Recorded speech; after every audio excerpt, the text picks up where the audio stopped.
let's start with the facts. The jury said on the big charges, not guilty, not guilty, not guilty. And there's the possibility of minimal jail time. Diddy kneeled on the ground at the end and prayed into his chair. The lawyers hugged, and his 6 children and his mother stood in the front row, and they all clapped together. The headlines spun it, the fans argued, but does legal clearance for Diddy mean moral innocence? In a world where survivors rarely get justice and the industry protects its own, some folks are wondering, did Diddy dodge accountability? Or did the media create a villain out of a mogul? Plus, it's not just a trial. It's not just about his freedom. It's about his family. It's about his health. It's about his legacy. We've got guests today directly from the courtroom and the industry who will give us a post-verdict reaction unlike any other show. You know how we do it. Let's get into it. Right now, it's Truth Talks.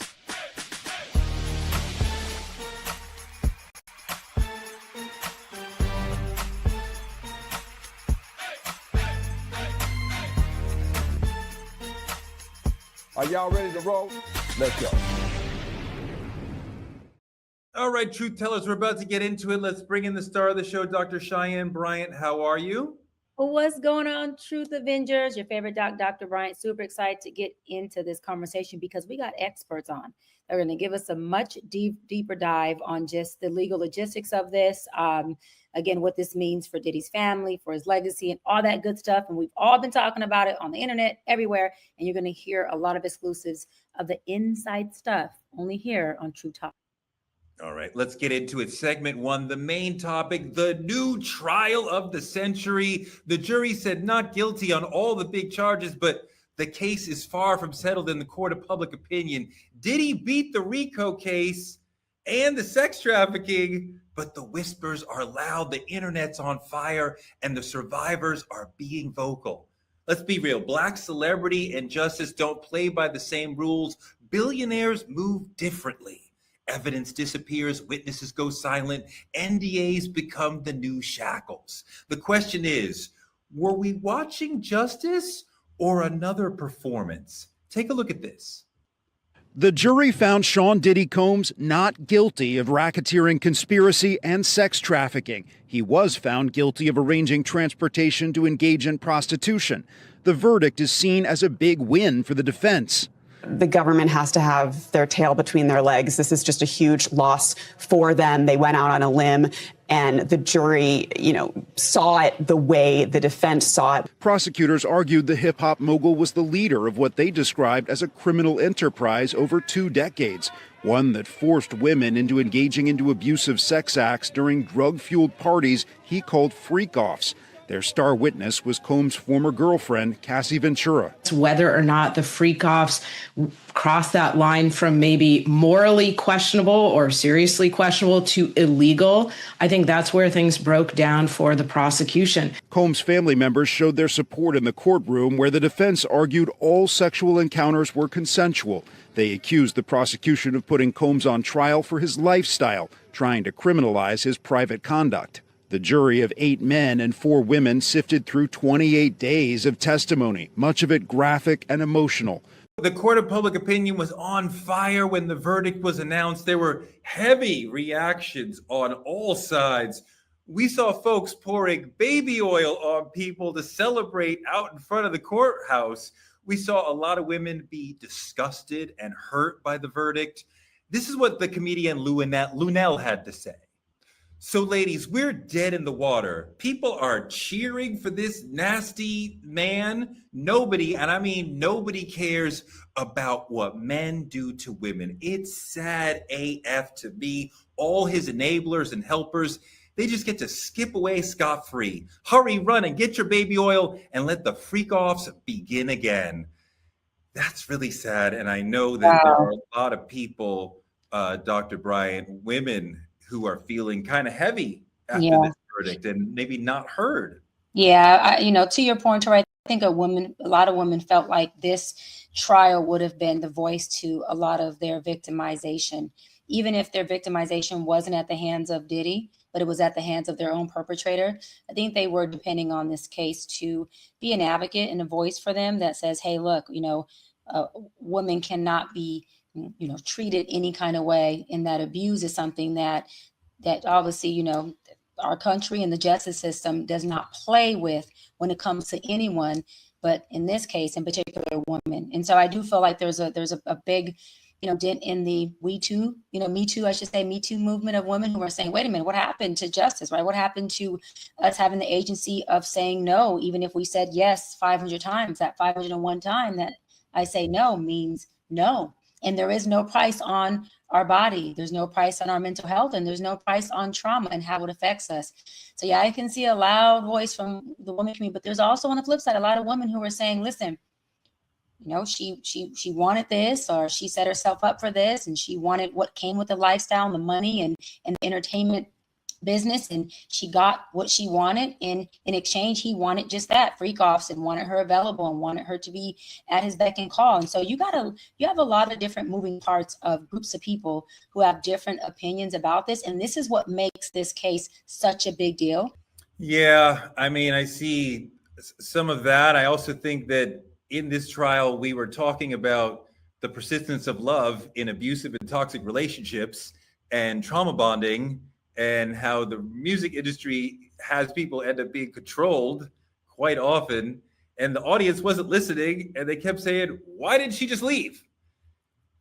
She explained to you the many ways that she was trapped, yet why didn't she just leave? As Black people, did we actually win in this situation? I'm not sure. I want to bring in my first guest, YouTube influencer Armon Wiggins, who was at the courthouse. I talked to him. We actually met at the courthouse in the overflow room. Armon was dragged a little bit, maybe a lot, for pouring baby oil on himself outside the courthouse after the verdict was announced. He was the guy you saw getting baby oiled precipitously out in front of the courthouse. Armon, there you are. Oh, welcome to the show. Here we are. Let's take a look at what some folks have said and hear your reaction. Oh, gosh.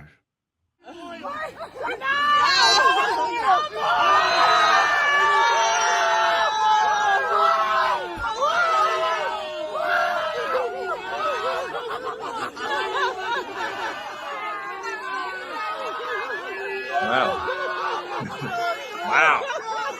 He was hitting it. Wow. At least I went to the gym that day. I'll give you that. You're all, listening now. You did apologize for that. I think we have a card with your apology, because you were known as a reporter, and you had your position, but you're a reporter. I don't remember any other reporters getting baby oil sprayed on them. Yeah. What was going through your mind when you were out there doing that? First of all, who knew that, because I think that was the day you and I had really talked. Yes. And I think that I had no idea that day was going to manifest into this moment. But what was going through my mind, honestly, it wasn't even anything to do with Diddy. Honestly, it just was literally like the last day. And it was the fact that, my audience, every time since the day I've been covering this case, and we found out that, one of Diddy's things was more oil, and the escorts always had to have more oil on them, and he'd have to tell Cassie, we need more oil. That took wildfire on my channel when I was talking about it, right? And then so that just became a thing. So then we turned it into the More Oil Fund, where people would send me donations. We even had more oil merchandise people don't know about. But people got shirts, t-shirts. This is all before this moment. So people would send money in, because I'm not from New York. So I'm staying here. I got an Airbnb. So people would send in to the More Oil Fund, which meant they would send me money so that I could stay here and cover the case for the 8 weeks. So it was a running thing within my community. And so in person, I was just it's the last day. I was with another YouTube content creator, and I was like, you know what? I want to get a bottle of baby oil, because I think this would just be great to do a little thing for More Oil on our stream right here, because I wasn't planning on doing a live stream at home because everything was happening in that moment, right? So I just was like, all right. He was like, well, I actually got baby oil and Astroglide right here. I was like, you do? part of what it is, I think some people are like, you're a reporter reporting on the case, and then you're seeming to celebrate the outcome.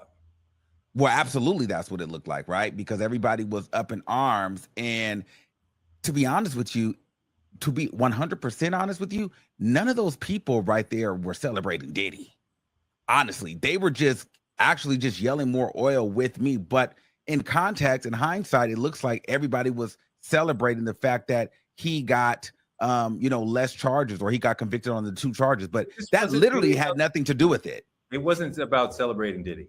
It wasn't about celebrating Diddy at all. And you and I were just talking in the courtroom, and you knew that, where I stood with it. I thought he was guilty, but the problem is the prosecution wasn't able to prove the RICO, and I feel like it wasn't clear enough on the sex trafficking. You could see it if you wanted to see it, but it was also vague enough. If you didn't want to see it, you could not see it. The one thing that you could see was the transportation for prostitution. So I stood on that the entire time. But it just was the timing. So I had to eat that, and I apologize for it. And I really meaned it, because there was a lot of people that didn't know me, and that was more than upset. I feel like some people were disappointed, because they were like, you were doing so good, and we were all rooting for you, and then here's the headline that's going to be a part of your legacy. And for me, that may be a little truth to it, but if you've been watching me, that's kind of been my thing the entire time. Okay.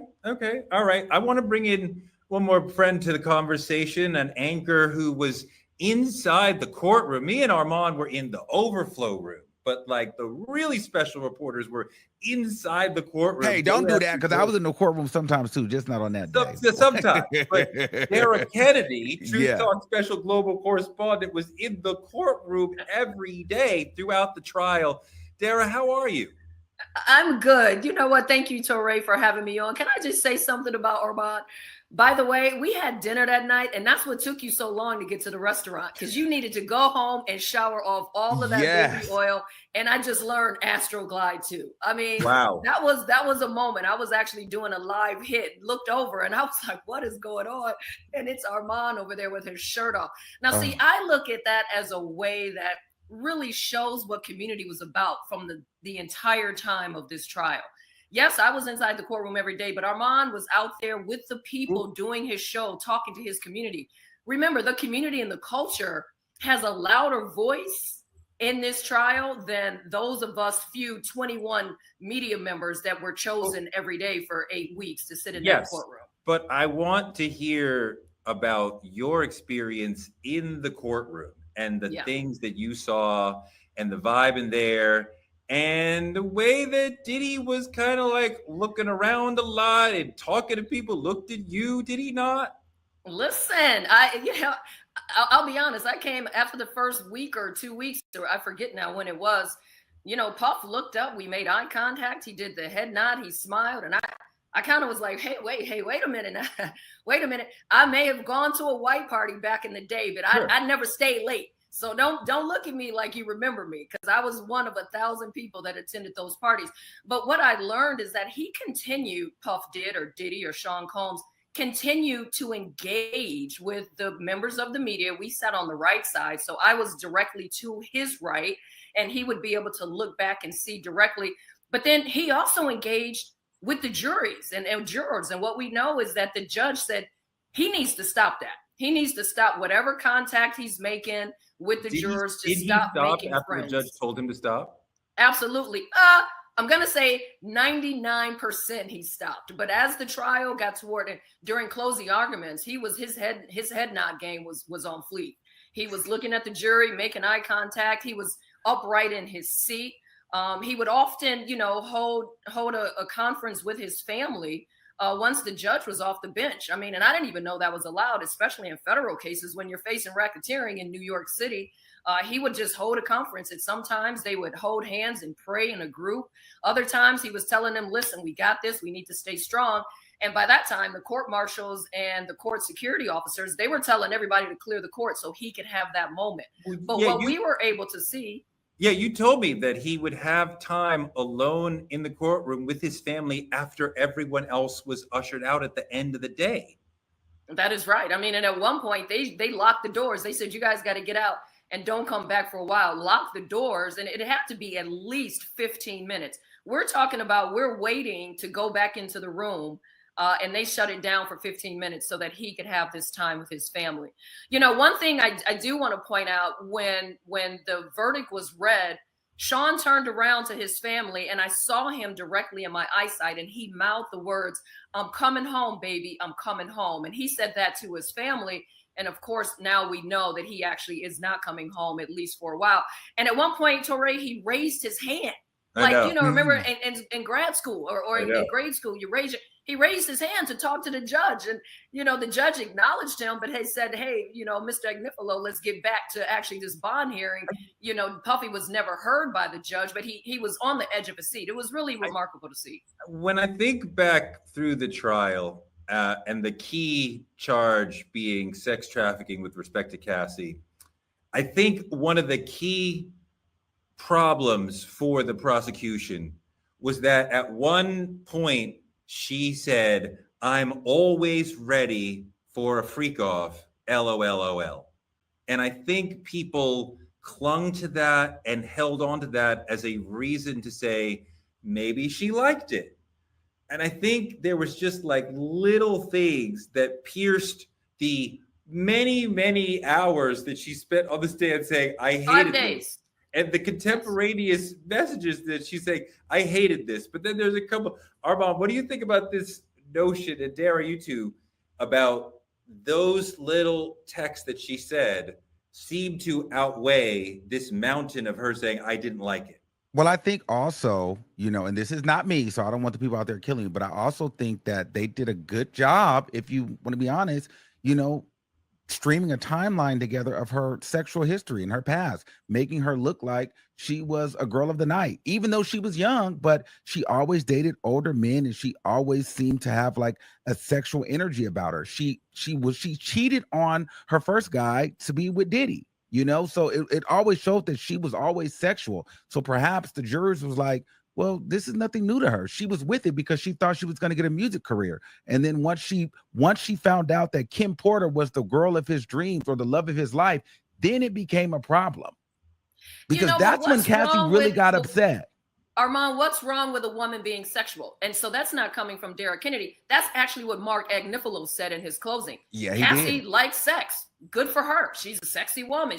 It seemed a little creepy at the time, but when you look at the way he presented her, he said she liked sex. What is wrong with that in this day and age? What is wrong with that? A woman that enjoys that. Now, Touré, me and you know, I love you to death. We've been friends for a very long time. But I told you from the jump. What did I tell you, Touré? Tell the people what I told you. Listen, I want you to pat me on my back right here, because I told you it was going to be on transportation that he would be guilty, and all the rest of it was no. People could not understand those charges. I sat in that courtroom every day. Eyebrows were like, huh? And then Where's some the people RICO? literally were like, where's the RICO? Some people, you know, there's a juror that I call her Biggie. Y'all not going to know who she is. I call her Biggie. And she was basically over it after the Cassie testimony. The prosecution didn't bring anything, people. They did not bring it. And Touré, I know you feel like this man is guilty. He is a criminal of these charges, but he is not guilty in the jury's eyes. No, I agree with that I think he did a lot of horrible things. I personally think that he did force Cassie into doing these things. Maybe she was with it at the very beginning, but at an early point, it becomes coercive and forced, with the blackmail, with the violence, with the economic control through the record deal and all these sort of things. That's all very logical. But the government was not able to prove beyond a reasonable doubt in a legal context that it reached a criminal standard. So there's a huge gap. We all may know, we know Pookie killed Ray Ray. Could you go in a court of law and prove it? No, yes. I could not. But so it's like that. And I appreciate that difference, in that the government should have to have a high bar where they can take away somebody's liberty. Hold on, I want to bring back in Dr. Cheyenne Bryant, who's fixed some of the tech problems. So and I want to give you a chance to just jump into the conversation, because part of what we're getting into is Cassie not being fully believed. We had a jury of 8 men and 4 women, Doc. And some people were like, oh, 8 men are not going to. But other people have said, no, wait, women are very harsh judges of other women in a lot of contexts. And this may be one of those contexts where the women were like, no, we don't see it. Yeah, but not only the jury obviously didn't see it or apply her to being a victim in this case based on evidence. A lot of part of the world didn't see it like that either. I've said this to you before, Touré, that it's not so much men. It is a lot of women who are saying, wait a minute, how much of this did you want? How much of it was just not sex that you wanted, but was a record deal, a lifestyle, entertainment, money? How much of that was a part of your pay to play? If I can jump in on that, she was 19 years old. Yeah. She was a 19-year-old starving artist or a wannabe artist who came to New York City with big dreams. Remember being 19? Now imagine being a woman and a woman of color, and you have an opportunity. You're already dating a man in Ryan Leslie who's much older than you, but he's in the music business and he's promising to produce you. Now he takes you to meet Sean Diddy Puff Daddy Combs at 19. And so what I just heard Dr. Brian saying is that some women are looking at this and saying, well, didn't she want it? There's a pattern over time to where your brain forms, but you can be manipulated. That's actually how abuse happens, right? You can be manipulated and your mind isn't even fully developed at the age of 19. Yeah. Yeah, I agree. He's a highly manipulative, powerful micromanager, alpha, sociopath, sex addict, leader. But hold on, Armon. I want to bring it back in, but I want to bring in two legal minds who viewers of the show already know and love, Judge Lauren Lake, Gerald Griggs. You guys, I want you to come and talk a little bit about what I think is sort of where the big charge was sex trafficking with respect to Cassie. And I think it turns on, despite her saying, Lauren, I hated it. But a couple of times you texted that you liked it. I'm always ready to freak off. LOL. I think that text was misunderstood, but I think a lot of people clung to those couple of moments to say, oh, I don't have to believe her. Watching this case from afar and watching the legal antics that are happening in the courtroom, I think we just have to focus on the elements of the crime and what the government has to prove. And they failed to prove it beyond a reasonable doubt. I mean, you have to have coercion, you have to have some type of duress, some type of force. And if she says one time that I was willing to do it, that sinks your case. And so I think from the very inception of this case, I never saw RICO and I never saw sex trafficking. Now, again, they did a great job in the press conference leading up to this, laying out the indictment and doing all the things necessary to get media attention on it. But from the very inception, the question I was asking was, where is the evidence, the proof beyond a reasonable doubt? And clearly in this case, they were not able to carry that burden. And that's why the jury came back the way it did. Gerald, every day in the courtroom, we wondered the same thing. We were wondering, so what's next? When is the thing going to be the thing? When is something going to drop to make us say, oh, that's the RICO? And it never came. Yeah. Armon, let's go back to the jury point, because 8 men, 4 women, you were in there a couple of times. So you did see the jury in their face. What do you think about the jury composition in regards to the verdict? Some people will say, that the juries were making all these different faces and laughing. And I mean, maybe I wasn't in there at that time, but I was seeing a lot of stone faces. In my mind, I felt like it was going to be like men versus women. But at the end of the day, I think there was 2 particular jurors they weren't buying it. Like, they were clearly for the defense. Like, I think you could tell that they were just like, this is BS. But I think a lot of that happened once Cassie dropped that $30 million, that extra $10 million that she got from the Intercontinental. I was like, oh, this is not good. This is done. And I think that's when a lot of women started feeling some type of way too. Like, people don't like to hear when you've got a lot of money, and they start to get upset. So they don't feel bad for you anymore. So what? She got kicked. So what? She got dragged. She already got paid for it. That kept reoccurring in the courtroom too. And so I see a lot of people, even outside the courtroom, they're talking, Cassie's got $30 million.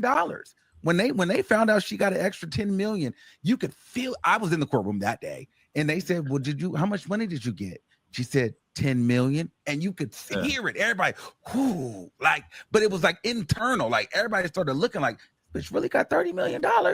And then you could feel the sympathy for her just kind of fade, in my opinion. Tara, talk about your point of view during the trial and how it may have grown or changed as we move through it. Great question, Torre, because I think my mood changed, right? We first went in and I was like, well, I can't believe that this is the guy, a cultural icon that, I went to his parties growing up, and, someone that you looked up to that was so important in fashion and music and movies and Broadway and all the things. And then here we are sitting in the courtroom and this man may never come home again. And then right around actually what Armon was talking about, when the money started coming in, I started asking myself, what is the government doing? Is this about trying to, and now I'm going to sound like the people out on the streets, the people in the culture, in the community, is the government trying to take this Black man's assets? Are they trying to take his money? What is really the purpose of this right here? Because you're not bringing in a single witness as a co-conspirator. So now is this just about money, or is this about justice? Is this about tearing down a man in a culture which clearly the government, the government had no idea? You could tell by all of their attorneys on the case, none of them look like New York City, the state, or the country, the makeup of those attorneys. So what is this really about? Right. And so that was my question. Towards the end, I just started feeling like the government just did not present the case that they promised the American people they were going to present. Gerald, what do you think about that notion that Dara's teasing there, that the government is really after sort of taking a Black man's power rather than actually pursuing justice? Well, what you have to know is the makeup of that particular U.S. Attorney's Office shifted during the course of this prosecution. So initially you had Attorney Damon Williams, who was a U.S. attorney, and then you had an election and then a change. And so again, the prosecution team did not reflect the beliefs and the system in New York. And I think they were not able to connect with the culture of the jurors with proof beyond a reasonable doubt. Again, as she said, when you have a RICO, you may not have everybody charged, but you have unindicted co-conspirators come in and testify about the criminal enterprise and how it helped facilitate the sex trafficking. That was the difference in this case and, of course, the R. Kelly case. And then you have there. You have the proof that there was a conspiracy to do these things by showing pieces of evidence. So I think she's correct. I think that perception is reality. I think they should have had African-American prosecutors on the case to assist in the case if they really want to make the case in this case. Armon, take me into the courtroom and the courthouse from your perspective, and what did the average person not see that was really going on here? I think that was what was actually interesting. What would be the dynamics, like when you're in the courtroom or like you're in the overflow room and then you're navigating like through the lunchtime, right? And like for me specifically, like when you're doing these videos and then you have to go to the bathroom and Quincy's in the bathroom or King is in the bathroom, or then you're in the cafeteria and you're ordering a bagel, but then it's like you kind of want to talk about, Cassie saying that she's got cold sores all in her mouth and been urinated on and we're all gagging, but then you got the son right behind you. It's like, it was kind of like they know you and they kind of want to get a feel for who you are, but then you don't want to really make eye contact because you're like, what are they thinking? Huh? Do you interact with any of the kids? So King said what's up to me once. I was like, oh, he must have seen the video. He talked to me in the cafeteria. He was like, what's up? And I was like, what's up? You know what I mean? But I try not to look at them. Quincy, I feel like he had the most pressure. He never talked. He just always looked like he was like, I'm not doing this with nobody. He was very cold. You know what I mean? Came dressed nice every day. He was dressed. He was the best dressed out of the whole series. Okay. But he didn't really talk, but I feel like he had to lead everyone, and I would see them taking notes. And what was interesting is like, I felt like King, Christian, he would be like really like paying attention. And he was really close to the grandmother. A lot of people didn't see that. That little boy and his grandmother, he loved her. He always made sure he sat next to her, put his arm around her, and he made sure that he walked her out every time. Why did you perceive that Quincy had more pressure than the other kids? Well, because he's the oldest one, right? And, he's got Diddy's being a stepdad. He's got the stuff with Albie Shore, his biological father. His mom's passed away. And everybody's looking at him like, how are you going to handle it? Because in that courtroom, I know that they're superstar kids, but they look like little kids not knowing what's going to happen to their dad. That you know what is I mean? a very good point. Those kids' demeanor every day, it was like, meek. They were never, you never saw them crying. You never saw them break down, but they were quite meek. And Quincy was very focused. Now, I spoke to the mother. I spoke to Mama Combs every single day. I spoke to the kids as well. I talked to the twins. How are you doing? They're getting ready for prom. Congratulations, getting ready to go to grad. Because remember, these are teenagers. They were seniors in high school, getting ready for prom and all the fun things and graduation. And they were flying back and forth from LA. Mama Combs told me on multiple occasions she was staying strong. And I asked her right before the verdict, how are you feeling? And she said, baby, I gave it up to God. I gave it up to God. I saw her the next day. I didn't even ask her. She said, I gave it up to God again. And she just said how she was doing. And I talked to one of the handlers of the daughters as well and just said, what's their mindset? Because they come in stoic every day. But there was one day we caught one of the twins kind of wiping her eyes as she was walking out of the courtroom. And I said, that's the first emotion that we've seen from the girls. Now, when they were in the back, to Armon's point, when they weren't in the cafeteria and they were kind of huddled, you would see them just kind of trying to get love for each other after some of that damning testimony. One day when I was in the courthouse, I mean, with the sex tapes and the videos and the girls had to get they had to leave. They had to leave the courtroom. Yeah, it was hard for the girls to hear the real salacious stuff, right? Like they were in there for the urinate, the pee talk, the piss talk. They were in there for that. They were in there for that, and then they never came back again. Yeah, what did they do? How did they react after that? That's when they left. Well, they left. They did leave. Yep. But what I noticed, and I wrote this in my notes, and he's right, before they left, they couldn't look at the screen. So the girls would not turn because the TV monitor would be on their right side, and they wouldn't look. When the CNN video was playing, they would look up and their heads would go down like that. And then they would just start passing notes, and then it would go like this and their heads would go down. They could not watch that video of their dad kicking the mess out of this woman, Cassie, who has been in their lives for the last decade as well. Since they were 8 years old, they have known Cassie. So their heads went down. Armon, it's an interesting split because the boys, Christian, Quincy, and Justin, are grown and older, and they had a stoicism about themselves and a sort of like flair, like we're going to deal with this. And then the three teenage girls, the twins and Chance, they seemed much more fragile throughout this. I don't know, because I feel like, Quincy was the only one to me that felt like really strong, because Christian and Justin, they weren't sure, they were passing the notes too, but it got to a point towards the end where I felt like they got like media coaching or media training, the whole family, because towards the end, because we were looking for things and they wouldn't give us anything. Wait a minute. Yes or no? King clearly seemed high the whole time. I mean, right? Like I think he was more like he was a little boy. He was looking at his dad, and he's probably thinking like, he was scared. He was sitting next to his grandmother, who he loved. These I didn't see celebrity kids in that courtroom that day. They have not heard this information about their dad. They learned it when we were learning it. A lot of these details, the salaciousness, they learned it right there on the spot. And Armon is right. Justin, a lot of times, sometimes he was coming late. Sometimes he was falling asleep. Sometimes, I mean, and come on, everybody was falling asleep, but his head was nodding. But Quincy, to his point, was on top of it. King was like the baby. He was the baby. Do you think that Diddy is telling them, you have to come to support me, even though hearing some of these stories may be difficult for you? Or they're like, no, we're going to be there to support you, Dad, no matter what? To be honest with you, I feel like at this point, they know this stuff already. Like, I feel like Diddy is such a narcissist and so crazy that they're probably, it's probably some new stuff, but I feel like some of these girls was getting beat in front of them. I don't think they're surprised as we think they were. So I think they were coming to support their dad, to show face, because it would be all in the press if they weren't there. So I think a lot of this too was media training, media coaching.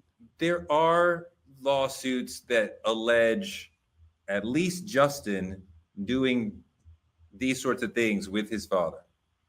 So on a yacht. This couldn't have been the first time that they heard about any of this shit, because at least they have been sued around these issues. So And to the point of them being there, not really quick, each one of them like slightly took vacation, because Quincy went on vacation for his birthday. He went out the country. The twins, after their graduation or for their birthdays, they were gone for a minute. Then they came back. So, and then there was times that King didn't come and Justin didn't come, and the mom and Charlucci were the only ones there consecutively throughout the entire time. Gerald, would you normally expect the family to be sort of coached and like, hey guys, like this is how we're going to behave in this situation? Because I mean, you think the jury is just listening to the evidence, but they do see the family as well. Absolutely. And I more than just media coaching, you have the lawyers telling them what they need to do and what not to do. And the fact is, every single moment in that courtroom, the jurors are watching everything. They're watching the support system. They're watching the defendants. They're watching the judge. They're watching the prosecution. But they're more keenly focused on the support that a criminal defendant has in the courtroom. And sometimes they say, listen, I went the way I went because I saw the support he had from the community. So I think clearly the lawyers, especially Attorney Brian Steele, would instill that in the family to be there to make sure that they are stoic, but to also show some amount of humanity for their father who's on trial for his life. Darren, there was also these moments when they were walking out of the courtroom each day that we stood, shoulder to shoulder for a couple of them. And there's this mixture of media trying to capture them visually and then fans screaming for them. And it became this sort of like, like people are cheering for you out here, but then Spectacle is watching you. And what did you think of that part of it all? It was remarkable. It was something that we've never seen. Maybe the O.J. Simpson trial had people like that out there back in the day. I think some of the dichotomy of this is the Sean Combs as the person, right? That's his legal name, Sean Combs, versus this image of Diddy and Puff Daddy and P. Diddy. Who were those people? We don't know who Sean Combs is. Maybe this is who Sean is. Maybe peeing on women and kicking the shit out of them in hallways is who Sean Combs actually is. And maybe really? Diddy is the guy that throws the White House, that throws the white parties and just likes to party. Where do the two intersect? And then how do we separate those two images? How do we separate the likeness of a Sean Combs and a P. Diddy? And I think the culture was cheering for P. Diddy. And I think in the courtroom, the guy that I saw every day, he only had 5 sweaters, 5 different colors with his baggy. I saw the cracks sometimes of his butt because his pants were too low and his hair untamed because it's silver, gray, and white. That to me was Sean Combs. Diddy is out there with the people that when the kids walked out, everybody was screaming. But we saw the real guy inside that courthouse, and that was Sean Combs. That was the guy that was humanized, who I saw get on his knees and thank God that he walked away from a racketeering lifetime charge. But do you think he's changed? Because he didn't. I don't think he's changed. No, I don't think. The judge said no. Do you think you want this guy to walk out? And do you feel like the 5 sweaters and the gray hair was all a part of like, look at me, I'm humble, I'm bringing myself down? I think it was all. Well, the 5 sweaters is what he was allowed by the court. It was negotiated. Okay.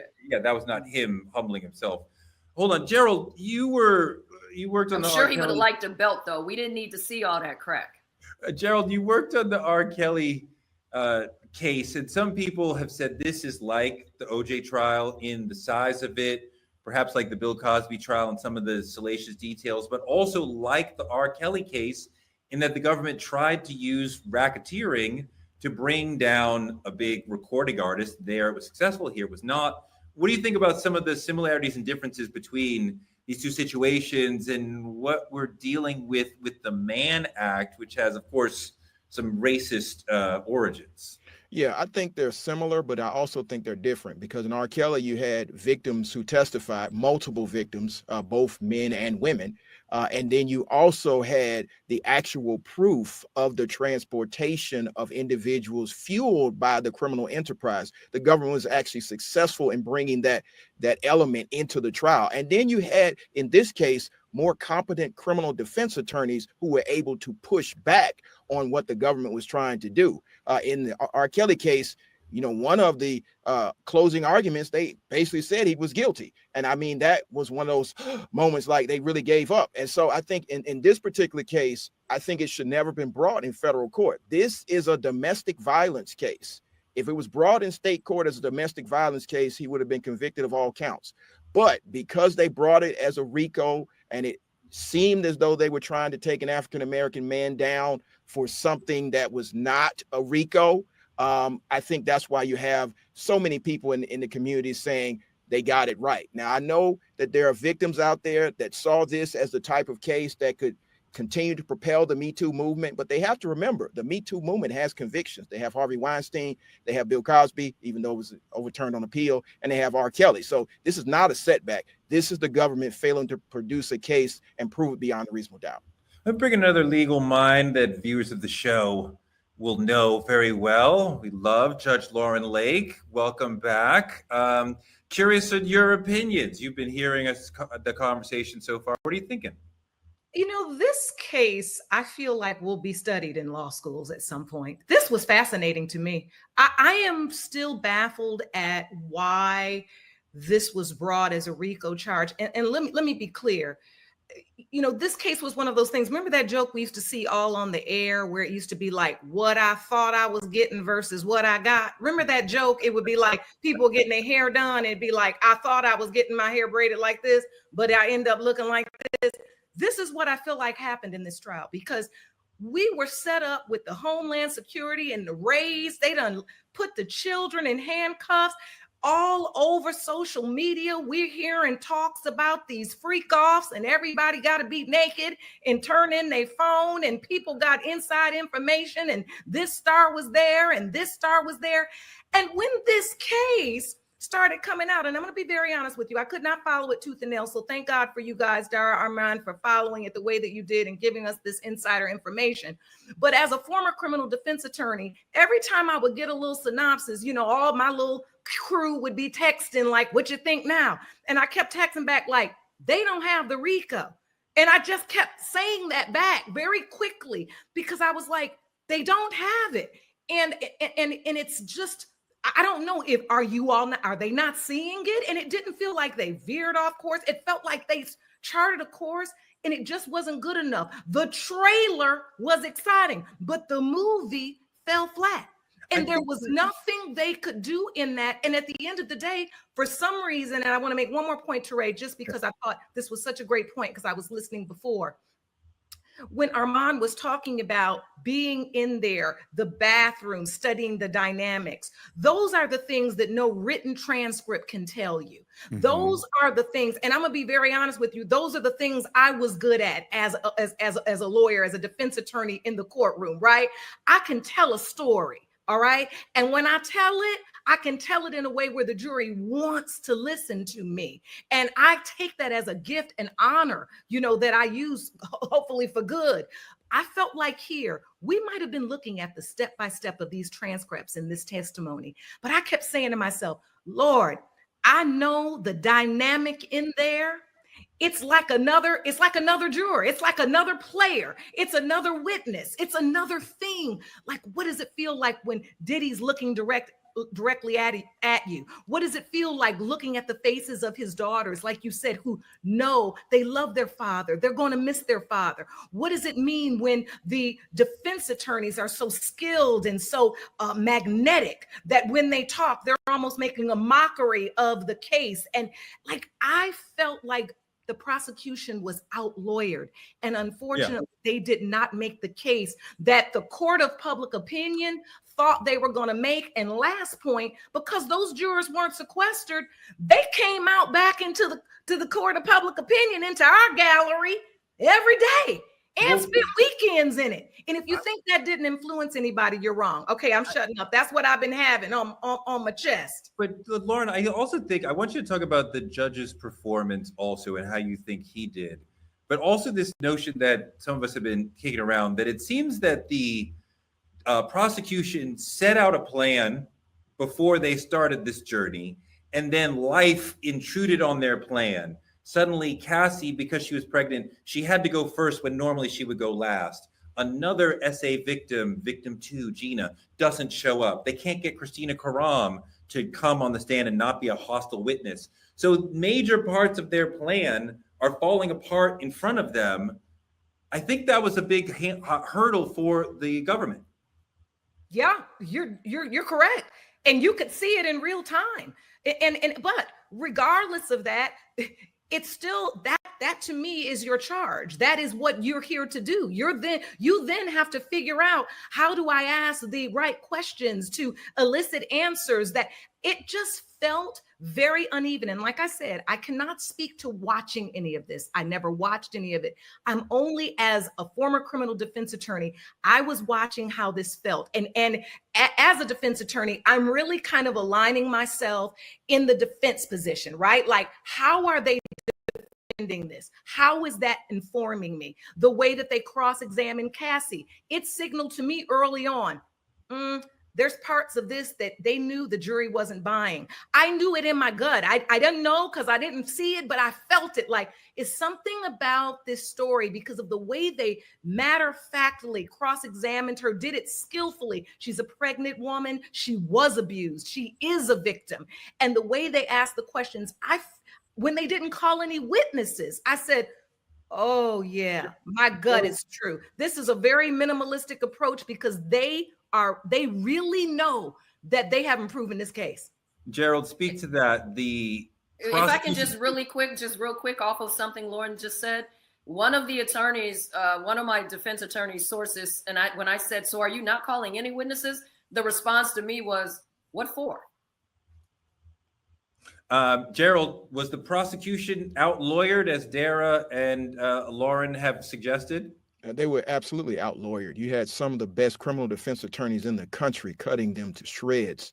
And I think that what they really need to recognize is the power of the government has been humbled at this point, because they had months to prepare for this. You can prepare for a hostile witness. You can prepare your witnesses for what cross-examination Brian Steele and others are going to give them, but you cannot prepare for legal skill and storytelling like Judge Lake just gave you. That is an exceptional closing argument. And I know the lawyers on the other side made exceptional closing arguments, but I want to push back on one thing.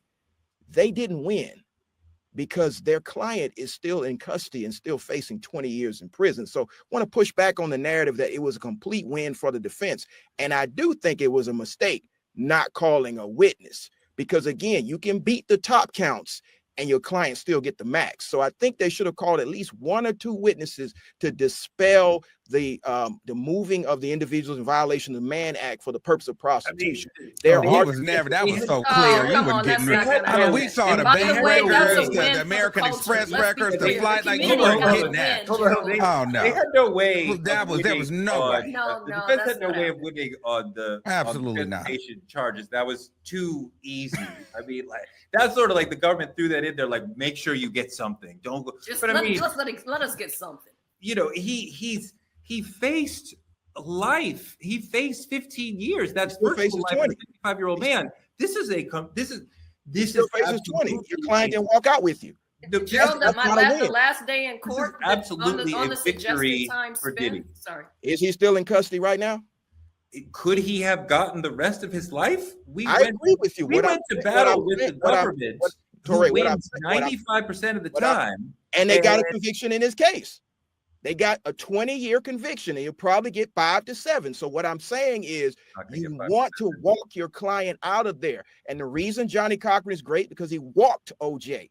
He walked OJ. And so what I'm saying is I think it was a strategic mistake not to call a few witnesses to dispel the other 2 counts. Lauren, what do you think about that? I think it was one of those things where they had to really think about, do we leave well enough alone? What could we open here? Is it worth the potential cross-examination? What could come out? And look, again, you're talking to somebody who's literally studying the synopsis that people are giving and saying to myself, when they didn't call the witnesses, it signaled to me, we're coming out of there. I mean, they're coming out of there with a not guilty on at least the larger counts. And I think as a defense attorney, while, as Gerald says, you you're of course fighting for your client to walk out, which I think they did fight for when it came to the bail. I do feel like there is a victory, if we want to call it a victory. I mean, let's also set some parameters here. We're talking about defense attorneys and prosecutions. And sometimes when we say victory, it's almost like we liken our court system like we're in a sporting event, right? When the truth is there are real victims, right? There are women here that have been harmed, but the jury did not believe that it rose to the level of trafficking or racketeering. And I do think for the defense, that is a huge victory. Now, Gerald is right. We still locked up. We still got to face a sentence. We still might not be going home. Although I don't know what the judge would base that on. We still have an opportunity to maybe have to serve these sentences consecutively. I don't know what's going to be recommended, and I don't know why the judge would do that given no priors. But he's right in that. We're still not free. So we do have to honor that. But, I think that was a victory. But can I just say this too? There is a phrase in sports that they use where they say when the kicker outkicks their coverage, right? And I'm from a football family. So that means the kicker kicks it so far that they ain't got time to get back down the field. And that's what I kept feeling like with this case, that they kicked that thing so far that this case was about to be the trial of the century. I don't think it was the trial of the century. And I mean, when I tell you, I felt like some of those, I shouldn't say this probably, but I especially not in this case, but some of those witnesses were beating a dead horse. And I don't think we should probably use that phrase after this court and everything we done heard in testimony, but you know what I'm saying. It was just like, my God, how long are we going to talk about the same thing? When are we going to have an aha moment? And I just think it fell short.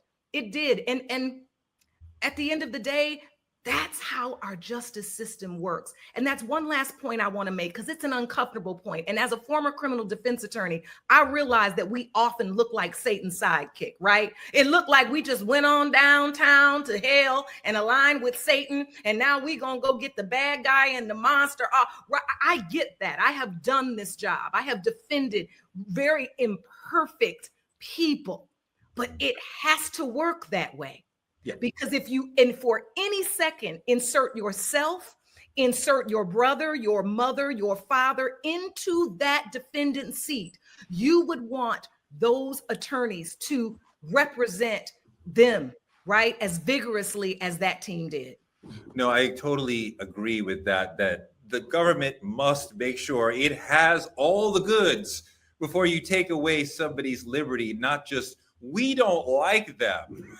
That's not enough.